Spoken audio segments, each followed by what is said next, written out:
Моему ребенку 2 года и 2 месяца, и ближе к его 2 годам у меня начался просто жуткий триггер по поводу горшка. Только ленивый у меня не спросил: «А что, он еще ходит в подгузнике? А вот мои дети в год уже пошли на горшок. А ты, наверное, совсем его развитием не занимаешься».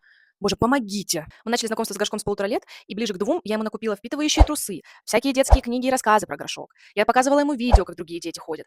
И я так злилась и не понимала, почему у него не получается, почему он не хочет. А потом я остановила себя и задала вопрос: «А кому ты вообще что пытаешься доказать? Другим или себе? Зачем ты его торопишь?» И я тогда решила узнать у педиатра, что это может быть. И она мне ответила: «Твоя тревожность». И тогда врач порекомендовала мне почитать книгу Шамиля Ахмадуллина «Апельсиновое дерево» и сказала: начни изучать детскую психологию. И как же мне стало легче жить, когда я начала изучать, что все дети разные. Кто-то в этом возрасте может разговаривать словосочетаниями и не ходить на горшок, а кто-то наоборот. У всех детей свой темп развития. И, о чудо, когда я наконец-то отстала от своего ребенка, стала просто слать всех с фразами, что я его не развиваю, и стала спокойная, он сам стал проявлять интерес к горшку. А благодаря книге «Апельсиновое дерево» я поняла, что детям нужен просто взрослый, который будет верить, что с ними все в порядке. Кстати, в описании секретный артикул, по которому книгу можно будет приобрести еще выгоднее.